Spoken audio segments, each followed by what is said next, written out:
The Paris 2024 Olympic Marathon was the most hotly anticipated marathon of the calendar year as soon as we crossed into 2024. Because on the field we had a two-time Olympic marathon champion and defending champion. We had World Marathon major winners all the way from Boston, Chicago, London, New York, Tokyo, you name it. It was a full course meal and we were in anticipation of who would come out on top. And so the marathon started. The first 25 kilometers were exactly what we expected. The hot contenders were all in contention, from Eliud looking relaxed and in his groove to Kenenisa looking very fresh and young as ever. Tola looking tall and strong, as well as the rest of the field, including a surprise from Elroy Geland, who was representing South Africa. Ended up finishing 36, but I just thought I should give a special mention to him as he did quite well. Now, I was paying attention to the commentators, especially around the 25th kilometer mark, and they kept making mention of a steep climb from 25 all the way up to 32 kilometers. And this is where it really started to separate strong runners and fast runners.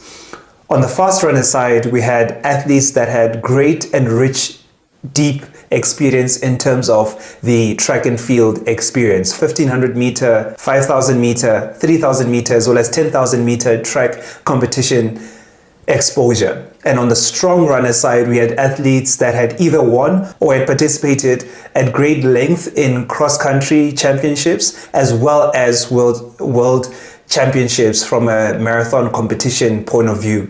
And so you really saw these different athletes coming together and being set apart at that part of the race, where we saw Tola, a previous winner of the Indoor Cross Country Championship, performing exceedingly well at that climb, really leaning into some of the most brutal uphill climbs on the streets of Paris, including Benson Kipruto as well, who has some experience from a cross country as well as World Championship perspective. And on the far side, we really saw athletes such as Eliud Kipchoge and Kenenisa not necessarily at their best, with Eliud significantly struggling to climb up at the 30th kilometer mark and having to DNF the race, a first that we've seen of him ever. Some might say that hills are definitely his kryptonite, because we saw a similar trend from Boston last year.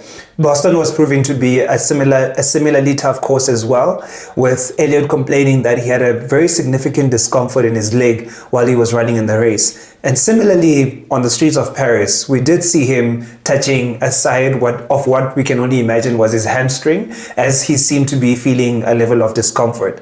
Now, put him on the streets of Berlin or London, and I can bet my apartment that you'll definitely see him come out tops. But maybe heels are definitely his kryptonite.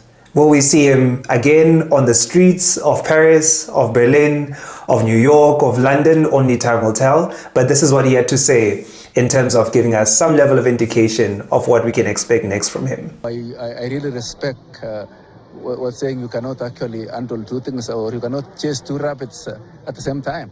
So Paris was another rabbit.